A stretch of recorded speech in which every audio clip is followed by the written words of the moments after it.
Hello, viewers, and welcome to Our Voice, the podcast that focuses on the opinions of everyday New Yorkers. Today, we have a very hot topic to discuss: tariffs, more so the ones imposed on China. Our very special guests today are both mothers, and we'll hear from them in a moment how the tariffs affect their personal lives as they go about their everyday business right here in New York. Hi viewers, welcome back. So we're going to start with Cher right here to my left, and she's going to tell us pretty much how the current tariffs affect her personally on a daily basis. Cher? Hi, I'm Cher. Thank you, Douglas, for having me. And I'm happy that you decided to speak on tariffs today. Yes, I'm a mother. I also work in retail, and for me, my son being a 5-year-old, going on 25, he looks forward to gifts coming Christmas, even for his birthday, most of which are from, China or made in China. These tariffs, honestly, our children are going to be very disappointed, providing those of us who aren't wealthy, won't be able to afford what they may really want, which, as I say, are coming in from China. Right. So we may have to make amends. As in regards to retail, a lot of customers have mentioned that the nervousness with the imposed tariffs because things are going to get pricier as it has already been priced. Exactly. So hopefully we could come to a point where we can financially find a breakthrough, which for me, it may be difficult. I think so too. All right, thank you, Cher, for your inputs.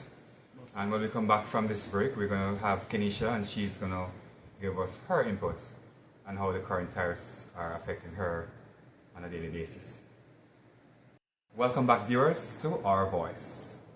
Now we're going to hear from Kenisha, who is a motorist. Tell us, Kenisha, how does the tariff affect you as a motorist? Well, thank you, Douglas, for having me here. Hi, viewers. I've seen it in the gas prices already. It keeps going up, fluctuating up and down, up and down. Mm-hmm. Parts are more expensive now. Mm-hmm. I remember going to the car place and getting my tire fixed, or buying a tire, or just doing a brake change. It's more expensive than the last time I've been there. So that in itself is just sky high. It's hard to maintain. So I don't know if I'm going to be selling my vehicle and start taking the train. I don't know, but. Oh wow, that's a lot to deal with.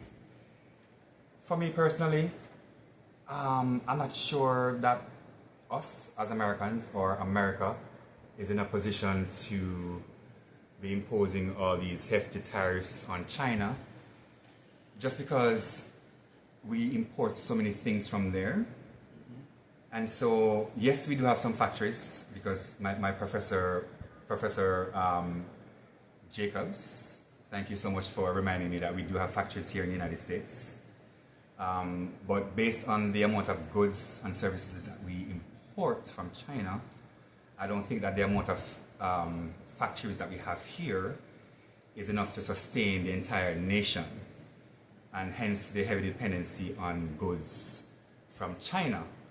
So therefore, I really don't think that we should be imposing these hefty tariffs on China, because what's going to happen is that in the end, China will impose reciprocal tariffs, which is what we're seeing now, and we're all going to feel it. We're going to feel it when we go to the grocery stores, as Cher points out. We're also going to feel it when we go to this toy store to get, a toy for her favorite niece or children or cousins or neighbors. You're also going to feel it when you go to the repair shop, as Kenisha pointed out, because you're going to be paying more money for parts. It's a no-brainer. I say that we remove the tariffs so that we can go back to some semblance of normalcy on our finances here in this country. What do you guys think about that? I agree. And it affects each and every one of us, regardless of us not recognizing that. It does. Yes. It does. All aspects of our life. All Definitely aspects so. of our lives. As you mentioned, groceries or children's toys, car parts, simplicity of life. You know, so I believe tariffs, especially right now, is not what we can handle as a nation. I agree. I don't believe that's the answer. And on that note, we've come to the end of our podcasts. I just wanted to point out that it is very important and crucial for our viewers to understand that the opinions and views expressed are simply that. Our views, our opinions, our voice. Until next time, I'm your host, Douglas. Walk good. Thanks for having us.